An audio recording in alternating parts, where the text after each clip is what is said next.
Bismillahirrahmanirrahim. Assalamualaikum warahmatullahi wabarakatuh. Alhamdulillah, salatu wassalamu ala rasulillah wa ala alihi wa sahbihi wa man walah ma ba'd. Thulabat thalibat KMI yang dimuliakan Allah Subhanahu wa taala, alhamdulillah kita bisa melanjutkan pelajaran kita di materi fikih ya, dan sebagaimana kurikulum kita, pembahasan kita adalah Manhajus Salikin. Telah berlalu bersama kita biografi secara ringkas ya, penulis dari kitab ini, Manhajus Salikin ini, yaitu Syekh Abdurrahman bin Nasir As-Sa'di rahimahullahu ta'ala. Dan sekarang kita langsung saja masuk pada Muqaddimatul Mu'allif ya. Muqaddimah yang ditulis oleh beliau sendiri ya, rahimahullahu ta'ala. Beliau menyebutkan qala al-musannifu rahimahullahu ta'ala bismillahirrahmanirrahim wa bihi nasta'inu, dengan menyebut nama Allah Subhanahu wa ta'ala yang maha pengasih lagi maha penyayang, dan yang kepadanya lah kita, hanya kepadanya lah kita minta pertolongan. Nah, beliau mengatakan alhamdulillahi, segala puji bagi Allah, nahmaduhu wa nasta'inuhu wa nastaghfiruhu. Kita memujinya, kita meminta pertolongan kepadanya, dan kita meminta ampun kepadanya. Wa natubu ilaih, dan kita bertaubat kepadanya. Wa na'udzubillahi min syururi anfusina, dan kita berlindung kepada Allah dari kejelekan diri-diri kita, wasayyiati a'malina, dan juga dari kejelekan amalan-amalan kita. Man yahdihillahu fala mudhillalah, siapa yang Allah beri petunjuk kepadanya, maka tidak akan ada yang bisa menyesatkannya. Wa may yudlil fala hadiyalah, dan siapa yang Allah sesatkan, maka tidak akan ada yang bisa memberinya petunjuk. Wa asyhadu an la ilaha illallah la syarikalah, dan aku bersaksi tiada Tuhan yang berhak disembah kecuali Allah, yang Allah semata, tiada sekutu baginya.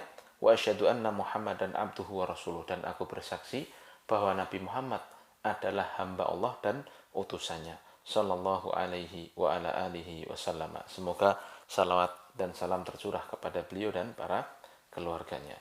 Amma ba'd, fahadha kitabun mukhtasarun fil fikhi. Adapun setelahnya beliau mengatakan ya, maka ini yang ada di hadapan kita ini adalah satu kitab yang ringkas dalam bidang fikih. Jama'tu fihi bainal masaili wad dalaili, yang aku kumpulkan di dalam kitab ini antara poin-poin pembahasan dan juga dalil-dalilnya. Waqtasortu fihi ala ahammil umuri, dan aku mencukupkan untuk menyebut perkara-perkara yang paling penting, wa a'dhamuha naf'an, dan yang paling besar manfaatnya, li syiddatid darurati ila hadzal mawdhu'i, karena pentingnya, karena sangat mendesaknya kita itu harus mengetahui tema-tema pembahasan fikih yang ada di buku ini. Wa katsiran ma aqtasiru 'ala an-nassi idza kana al-hukmu fihi wadihan, dan kebanyakannya aku mencukupkan dengan nas ya, jadi penyebutan Al-Quran maupun dalil dari Al-Quran maupun hadis ya, jika memang jika memang permasalahan dalam hal itu telah jelas ya, li suhulati hifdhihi wa fahmihi 'alal mubtadi'in, agar mudah dihafal dan mudah dipahami bagi para pemula. Ya, li'annal ilma ma'rifatul haqqi bidalilihi, karena definisi dari ilmu itu adalah mengenal kebenaran dengan dalilnya. Jadi intinya di awal ini beliau menerangkan bahwa kitab yang akan kita bahas ini adalah beliau bawakan dengan ringkas begitu ya, tanpa memperpanjang pembahasan ya, tanpa menyebutkan khilaf itu perbedaan pendapat antara para ulama ya. Untuk apa? Agar mudah dipahami oleh para pemula, orang yang baru-baru, orang yang ingin belajar fikih. Maka ini pantas sekali untuk menjadi ya, kurikulum kita insyaallah ta'ala. Dan juga beliau menyebutkan ya, bahwa beliau ringkas, beliau sampaikan semua permasalahan fikih secara global. Tujuannya memang biar orang itu tahu hukum-hukum fikih dengan jelas ya, kemudian bisa mengambil manfaat darinya ya, jadi istilahnya bisa langsung diterapkan begitu. Nah ya, kemudian ya, beliau melanjutkan wal fiqhu, dan definisi dari fikih, ya, definisi fikih ini ya, tolong di garis bawah itu ya, adalah ma'rifatul ahkami syar'iyyatil far'iyyati bi adillatiha minal kitabi wa sunnati wal ijma'i wal qiyasi sahihi. Definisi fikih itu ya, sebagaimana disampaikan saya saat di sini adalah ma'rifatul ahkami syar'iyyatil far'iyyah, mengenal ya, mengenal hukum-hukum syar'i yang cabang ya, yang cabang ya. Maksudnya apa nanti saya terangkan dulu ya, saya terjemah lengkap dulu ya, dengan dalil-dalilnya. Jadi mengenal hukum-hukum syar'i yang cabang ya, dengan dalil-dalilnya dari Al-Quran dan Sunnah dan juga ijma dan juga qiyas yang sahih ya. Jadi di sini ya, ada poin yang bisa kita petik, bahwasanya fikih itu, yang dimaksud fikih itu diisyaratkan oleh Syekh Sa'di adalah permasalahan cabang dalam agama. Maksudnya bagaimana ini? Ya, maksudnya ya, adalah cabang yang dimaksud di sini adalah al-ahkamul amaliyah, hukum-hukum amali ya, yang tidak berkaitan dengan i'tiqad, berkaitan dengan pokok keyakinan ya. Maka ya, keluar dari pembahasan ini adalah apa? Hukum-hukum ya, hukum-hukum yang terkait dengan masalah akidah ya, bisa dipahami ya. Jadi fikih ini terkait dengan apa? Terkait dengan perkara-perkara amali, perbuatan ya, perbuatannya. Adapun masalah-masalah pokok keyakinan itu pembahasannya dalam perkara akidah. Nah, ya. Kemudian ya di sini saya Sa'di juga mengisyaratkan ya, bahwa dalil-dalil mengenal fikih itu haruslah dengan dalilnya. Dan dalil yang diisyaratkan oleh beliau untuk kita kenal, untuk mengenal fikih dengan baik, yaitu ada 4 di sini beliau isyaratkan ya. 1 Al-Quran, 2 Sunnah, 3 Ijma, 4 Qiyas yang benar ya. Dan ini ya yang sebagaimana apa ya, disebutkan bahwasanya, disebutkan oleh ahli usul ya, usul fikih begitu, ahli usul, bahwa ini adalah dalil yang disepakati, dalil yang 100% bisa dijadikan pendalilan dalam fikih ya, meskipun memang ada di sana dalil-dalil lain ya yang terkadang dipakai untuk memperkuat pendapat fikih ya, seperti perkataan sahabat ya, seperti syariat sebelum umat Islam ya, dan beberapa yang lainnya. Namun itu bukan perkara yang disepakati. Adapun perkara yang disepakati menjadi dalil yang 4 ini: Al-Quran, Sunnah, Ijma, dan juga Qiyas yang sahih. Kemudian saya lanjutkan pengantar dari Syekh As-Sa'di. Wa aqtasiru alal adillatil masyhurati khaufan minat tatwili. Dan aku membatasi untuk menyebutkan dalil-dalil yang masyhur, dalil-dalil yang terkenal, khaufan minat tatwil, karena aku takut dari memperpanjang pembahasan.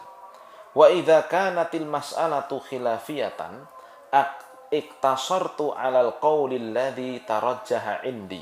Dan jika ternyata permasalahan yang sedang dibawakan itu ada khilaf, ada perbedaan pendapat ulama di dalamnya, maka kata Syekh Sa'di, aku membatasi dengan pendapat yang paling kuat menurutku, kata beliau.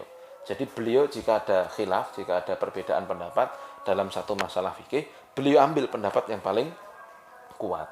Taba'an lil adillati syar'iyyati, mengikuti dalil-dalil syar'iyah yang ada, yang mengikuti Al-Quran, mengikuti Sunnah ya, dan juga mengikuti ijma dan juga qiyas tadi. Nah, jadi beliau ambil pendapat yang paling kuatnya.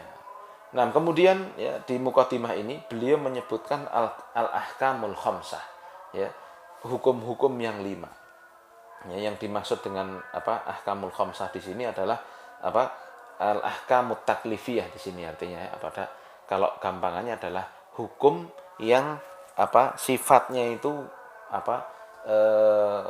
pembebanan, jadi mengharuskan untuk dilakukan atau ditinggalkan begitu. Hukum nanti ada wad'iyah dan juga ada taklifiyah. Nah, yang taklifiyah ini yang dibahas di fikih di sini ya. Nah, al-ahkamul khamsah yang akan jadi pembahasan dalam masalah fikih di sini ada 5 ya. Yang pertama al-wajib wa huwa ma uthiba fa'iluhu wa uqiba tarikuhu, yaitu ya apa yang pelakunya itu diberi balasan dan orang yang meninggalkan akan diberi hukuman. Ini namanya wajib. Lalu yang kedua wal haramu. Haram itu kebalikan dari wajib. Apa berarti? Ya, wa huwa ma uqiba fa'iluhu wa uthiba tarikuhu, yaitu orang apa yang kalau orang yang melakukannya itu akan diberikan hukuman, dan orang yang meninggalkan akan mendapatkan pahala. Ya, itu namanya haram. Jadi harus ditinggalkan. Ya. Kalau wajib harus dilakukan, kalau haram harus ditinggalkan. Nah, ya. Lalu yang ketiga, ahkamul khamsah yang ketiga adalah makruh. Apa itu makruh? Ma'uthiba tarikuhu walam yu'aqab fa'iluhu. Ya, makruh itu adalah apa yang diberi balasan orang yang meninggalkannya dan tidak dibalas, ya, tidak dihukum orang yang melakukannya. Jadi kalau bahasa gampangnya makruh ini lebih disukai untuk ditinggalkan begitu. Ya. Kemudian al-masnun ya, atau mandub ini sebaliknya. Ya. Ma'uthiba ya, fa'iluhu walam yu'aqab tarikuhu. Apa yang pelakunya kalau melakukan itu diberi balasan, ya, diberi pahala, tapi kalau meninggalkannya ya tidak apa-apa, tidak dihukum begitu. Ya. Kemudian yang kelima, wal mubahu huwallazi fa'alahu huwallazi fi'luhu wa tarkuhu ala haddin sawa. Mubah ini artinya ya, dilakukan ataupun ditinggalkan ini sama saja hukumnya. Jadi hukumannya ataupun derajatnya disamakan. Nah, ya. Wa yajibu 'alal mukallafi an yata'allama minhu kullama yahtaju ilaihi fi ibadatihi wa muamalatihi wa ghairiha. Dan wajib bagi kita, orang yang terkena hukum taklif ini tadi, makanya dinamakan mukallaf, orang yang wajib melakukan atau meninggalkan sesuatu ya. Ini kita semua ini ya, wajib untuk belajar segala perkara yang kita butuhkan untuk bisa melakukan ibadah dan muamalat dan selainnya. Nah, jadi ini semua kan terkait dengan perbuatan, kan begitu. Ya, kita melakukan ibadah, kita melakukan muamalah, ini kan terkait dengan perbuatan. Maka disitulah kita wajib belajar fikih. Ya. Qala sallallahu alaihi wasallam, man yuridillahu bihi khairan yufaqihu fiddin. Nabi mengatakan, siapa yang Allah kehendaki baginya kebaikan, maka Allah akan fakihkan dia agamanya. Allah akan pahamkan kepada dia agamanya. Hadis ini ya, diriwayatkan oleh Imam Bukhari dan Muslim. Ya, kemudian ya, Syekh Sa'di melanjutkan. Qala Nabi sallallahu alaihi wasallam, bunyal Islamu ala khamsin. Ya, Nabi bersabda, Islam itu dibangun di atas 5 perkara. Syahadatu an la ilaha illallah, syahadat la ilaha illallah, wa anna Muhammadan Rasulullah, dan persaksian bahwa Nabi Muhammad adalah Rasulullah, wa iqamus salati, menegakkan salat, wa ita'uz zakati, dan membayar zakat, wa hajjul baiti, dan haji ke Baitullah, dan juga saumu Ramadan, dan juga puasa Ramadan. Hadis muttafaq alaih ya, disepakati oleh Imam Bukhari dan Muslim. Maka ya, orang wajib tahu ini, tahu perkara-perkara ini. Syahadat yang benar itu bagaimana, ya, tata caranya, pembatalnya ya. Nah, perbuatan apa saja yang digolongkan ya, secara pembahasan fikih bisa membatalkan syahadat ya. Kemudian menegakkan sholat ini bagaimana, ini kan butuh fikih. Membayar zakat, haji ini, puasa ini butuh pembahasan mendalam, karena ini ibadah yang wajib bagi setiap manusia, setiap kita Makanya Nabi mengatakan, ya, agama Islam itu dibangun di atas 5 perkara ini. Maka wajib bagi kita untuk memperdalam ilmu kita masalah 5 perkara ini, ya. Fasyahadatu an la ilaha illallah, ya, ilmul abdi wa'tiqaduhu waltizamuhu annahu la yastahiqqul uluhiyata wal ubudiyata illallah wahdahu la syarikalah. Maka syahadat la ilaha illallah di sini adalah seorang hamba itu mengilmui, ya, dan meyakini dan memegang teguh bahwasanya tiada yang berhak untuk diserai sesembahan, tidak berhak untuk disembah kecuali Allah semata, tiada sekutu baginya. Fayajibu dzalika 'alal abdi ikhlasu jami'id dini lillahi ta'ala. Maka wajib, ya, bagi hamba untuk mengikhlaskan seluruh agama bagi Allah semata. Wa antakuna ibadatuhu dhahiratu wal batinatu kulluha lillahi wahdah. Dan wajib bagi seorang hamba untuk menjadikan semua ibadahnya yang nampak maupun tidak nampak itu hanya diserahkan kepada Allah semata. Wa an la yusyrika bihi syai'a, dan wajib baginya untuk tidak menyekutukan Allah dengan satu apapun fi jami'i umuriddin, dalam segala urusan agamanya. Wa hadza aslu dini jami'il mursalina wa atba'ihim, dan ini adalah pondasi dasar dari seluruh agama para rasul dan pengikutnya, ya. Sebagaimana Allah mengatakan, wa ma arsalna min qablika min rasulin illa nuhi ilaihi annahu la ilaha illa ana fa'budun, ya.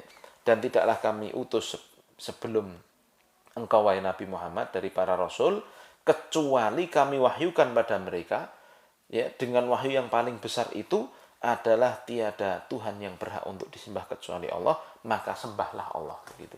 Jadi pokok dari agama itu adalah menyembah Allah, tidak menyekutukan Allah. Ini inti dari seluruh agama para nabi. Nah, dan ini dalam Islam juga demikian. Kalau ininya, ya, pondasinya runtuh, ya runtuh semua agamanya. Ibarat pondasi, ya, dibangun di atasnya bangunan. Bayangkan aja, ya, ada bangunan, pondasi begini, bangunannya begini. Kalau pondasinya runtuh, ya hilang, runtuh semua bangunannya, tidak bisa berdiri. Nah, maka seperti itu pula, ya, syahadat la ilaha illallah itu menjadi dasar bagi pondasi agama seseorang. Dan juga kemudian wa syahadatu anna Muhammadan Rasulullah, an ya'taqidal abdu annallaha arsala Muhammadan sallallahu alaihi wasallam ila jami'i tsaqalain. Ya, dan persaksian bahwa Muhammad sallallahu alaihi wasallam, Nabi bersyahadat anna Muhammadan Rasulullah, yaitu seorang hamba meyakini bahwa Allah itu mengutus Nabi Muhammad sallallahu alaihi wasallam kepada, ya, seluruh manusia dan jin, ya, basyiran wa nadhira, sebagai pemberi kabar gembira dan pemberi peringatan, yad'uhum ila tauhidillahi wa ta'atihi.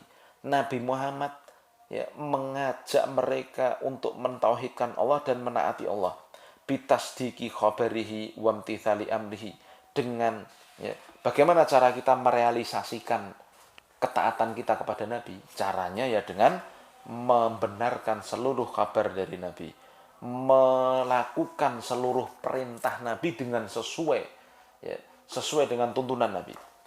Wajtinabi nahyihi, menjauhi larangannya. Wa annahu la sa'adata wala salaha fid dunya wal akhirah illa bil imani bihi wa ta'atihi. Dan ketahuilah, ya, bahwa tiada keselamatan, kebahagiaan dan keberuntungan di dunia dan akhirat kecuali dengan mengimani dan mentaati Nabi sallallahu alaihi wasallam.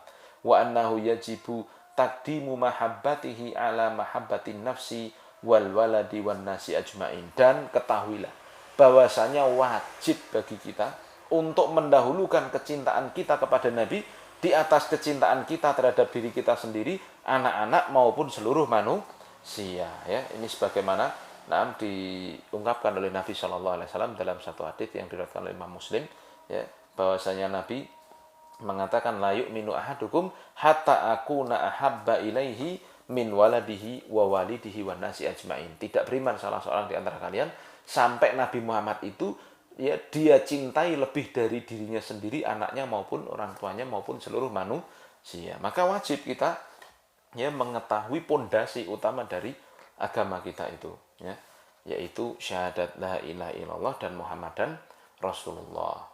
Wa annallaha ayyadahu bil mu'jizati dalati ala risalatihi, dan Allah telah menguatkan Nabi Muhammad dengan mukjizat-mukjizat yang menunjukkan kerasulan beliau.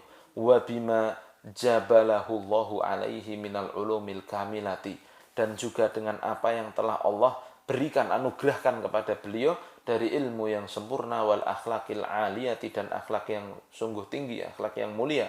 Wa bima ishtamal alaihi dinuhu minal huda wa rahmati wal haqqi, dan dengan apa yang agama Nabi Muhammad SAW mencakupnya dari perkara hidayah, ya, rahmat, dan juga kebenaran, wal masalihid diniyati wad dunyawiyah, dan juga ya kemaslahatan kebaikan duniawi dan agama, ya, yang telah diterangkan oleh Nabi SAW. Wa ayatuhul kubro, dan tanda yang terbesar, tanda kenabian yang terbesar, ya, hadzal Qur'anul azim, yaitu Al-Qur'an yang mulia. Bima fihi minal haqqi fil akhbari wal amri wan nahyi, dengan apa yang dibawa, yang ada dalam Al-Qur'an itu dari kebenaran, khabar-khabar, dan juga perintah dan juga larangan. Wallahu a'lam. Ya, beliau akhiri mukadimahnya ini. Jadi intinya di mukadimah ini, ya, beliau ingin menerangkan bahwasanya hukum fikih itu, ya, berkaitan dengan amaliyah. Ya. Nah, sedangkan pondasi ataupun amaliyah dalam agama kita, dalam Islam itu kan banyak sekali. Ya. Namun pondasi besarnya harus 5 perkara itu ditegakkan. Syahadat la ilaha illallah Muhammadan Rasulullah, menegakkan sholat, membayar zakat, puasa, dan juga haji. Ini harus tegak, baru ya yang lainnya itu akan benar, kan begitu. Nah, dan dari 5 itu sumbernya lagi adalah syahadat la ilaha illallah Muhammadan Rasulullah. Maka ya para ulama begini ya mengatakan bahwasanya untuk permasalahan keyakinan, akidah itu dibahas ya dalam ilmu tauhid, begitu gampangnya. Dan dalam permasalahan amalan, ya, penentuan amalannya, tata cara amalannya, ini sah atau tidak, kalau demikian gugur atau tidak amalannya, kemudian apa yang membatalkan amalannya, syarat-syarat amalannya. Nanti contoh aja gampangnya sholat, begitu ya. Sholat itu kalau secara prinsip keyakinannya itu dibahas dalam ilmu tauhid. Ya. Jadi orang itu harus sholat, harus meyakini bahwa saya sholat itu wajib dan sebagainya, itu dibahas di tauhid. Begitu. Ini contohnya ya. Nah, bagaimana melaksanakan sholat? Ya, syarat-syaratnya sholat itu apa saja, sunah-sunahnya apa saja, pembatalnya apa saja. Ini dibahas di dalam ilmu fikih. Jadi ilmu tauhid itu, ilmu akidah itu membahas tentang keyakinannya, ilmu fikih membahas tentang pelaksanaan tata cara amalannya. Begitu yang dijelaskan ya secara mudahnya dari apa yang beliau isyaratkan di mukadimah ini ya.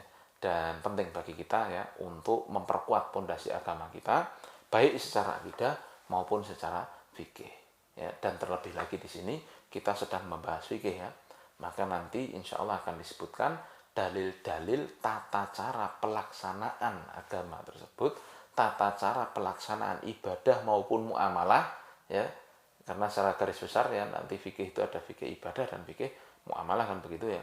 Maka itu nanti akan diterangkan oleh beliau dengan mengambil sumber dalil yang paling kuat dari Al-Quran, dari Sunnah, dari ijma maupun dari qiyas, begitu ya. Ini yang bisa kita bahas pada mukadimah ini, dan insya Allah kita akan langsung nanti membahas tentang masuk ke dalam inti materi, yaitu mulai dari kitab Thaharah dan seterusnya. Nah, mungkin juga ini saya sampaikan secara singkat, tidak saya perpanjang ya agar bisa dipahami, dan mohon maaf jika mungkin masih perlu perbaikan ya. Nanti di WA saja ya pertanyaannya, bagaimana ini kurang jelas, tidak masalah, nanti insya Allah kita bahas dalam tanya jawabnya. Demikian wabillahi taufik, subhanakallahumma wa bihamdika asyhadu an la ilaha illa anta astaghfiruka wa atubu ilaik. Assalamualaikum warahmatullahi wabarakatuh.